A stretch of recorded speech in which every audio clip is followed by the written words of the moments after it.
Assalamualaikum warahmatullahi wabarakatuh.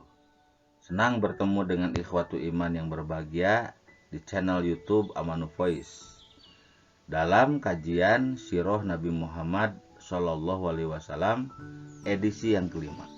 Insya Allah saat ini kita akan membahas tentang sistem pemerintahan negeri Hijaz. Ikhwatu iman yang berbahagia, Bani Adnan atau nanti kemudian menjadi Quraisy dijajah selama 3 abad lebih oleh Bani Huza'ah, hingga pada abad kelima atau tahun 440 Masehi, Qusay bin Kilab, seorang pemuda Bani Adnan, berhasil mempersatukan Bani Adnan yang selama 3 abad lebih dijajah oleh Bani Huza'ah dan hidup terpecah belah. Setelah Bani Adnan dipersatukan atas upaya Qusay bin Kilab, maka kemudian Qusay bin Kilab pun memimpin Bani Adnan untuk menumbangkan kembali Bani Huza'ah. Sehingga pada tahun 440 Masehi berdirilah di tanah Hijaz, di negeri Hijaz, kekuasaan yang diselenggarakan oleh Bani Adnan. Kali ini Bani Adnan kemudian merubah identitas dirinya dengan nama Quraisy, yang artinya adalah bangsa yang kembali bersatu.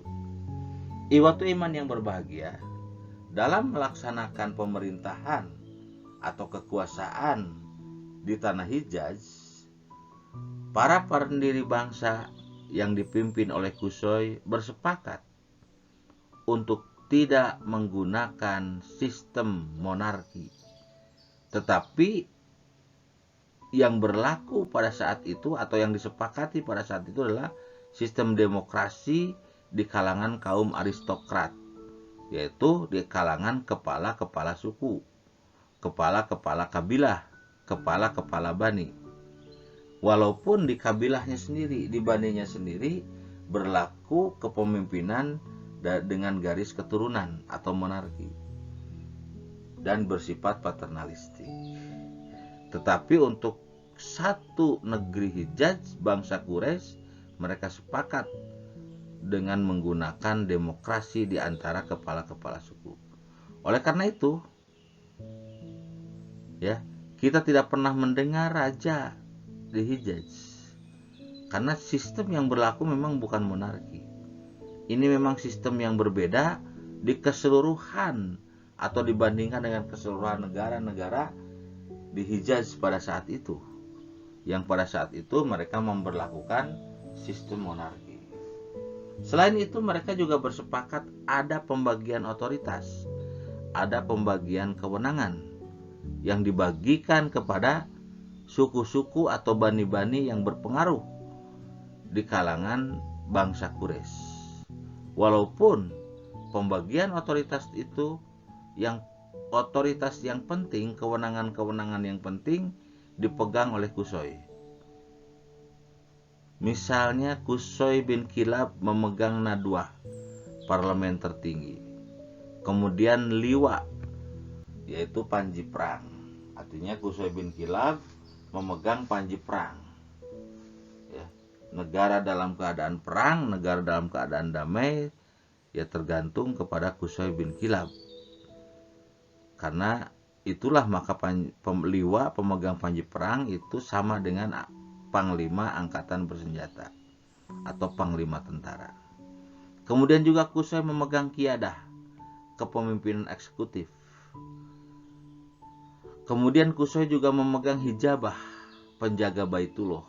Ini simbol dari satu kepemimpinan. Yang penting adalah menjaga Baitullah. Kemudian Qusay juga memegang Sikoyah, pengairan, dan Ripadoh, logistik. Jadi kalau kita perhatikan bahwa Qusay memegang suro tertinggi atau parlemen tertinggi yang diberi nama Nadwah, memegang panglima perang atau panglima tentara, memegang eksekutif, dan ekonomi, yaitu sikoyah pengairan dan ripadoh logistik. Kemudian otoritas yang lainnya diberikan kepada bani-bani yang lain. Misalnya Bani Jum'ah. Bani Jum'ah ini dipercayai untuk memegang al-ithar atau pemegang bejana darah. Kemudian Bani Saham diberikan kewenangan tahjir, yaitu kewenangan pembekuan harta. Kemudian Bani Asad, dia mendapatkan kepercayaan untuk memegang asyuro atau parlemen rendah. Bani Tayyim diberikan otoritas asnak atau sebagai hakim pidana dan perdata.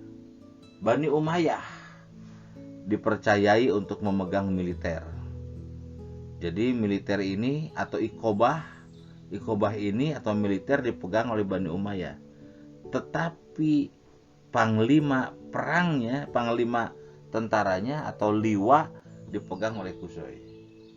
Kemudian Bani Makhzum dipercayai untuk memegang keamanan negara secara internal, yaitu Al-Qobah atau kalau zaman sekarang disebut polisi.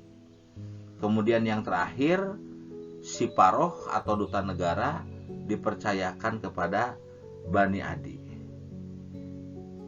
Nah, sistem yang bersifat demokrasi atau aristodemokrasi dan adanya pembagian otoritas ini masih berlaku sampai abad ke-5.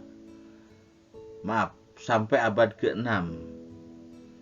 Ya, di mana Rasulullah Shallallahu alaihi wasallam dilahirkan. Jadi pada masa Rasulullah sistem pemerintahannya tidak banyak perubahan dari abad ke-4, abad ke-5 sampai awal abad ke-6. Ya, yaitu di saat Rasulullah Shallallahu alaihi wasallam hidup. Ya. Sehingga peta kondisi negara Hijaz terpetakan secara sistem pemerintahan. Demikianlah ikhwatu iman yang berbahagia, uraian tentang sistem pemerintahan negara Hijaz. Semoga bermanfaat. Alhamdulillahirabbil alamin. Semoga bermanfaat bagi izul Islam wal muslimin, dan semoga dakwah Islam melalui media, melalui channel YouTube Amanah Voice semakin berkembang. Billahi fisabilillah. Assalamualaikum warahmatullahi wabarakatuh.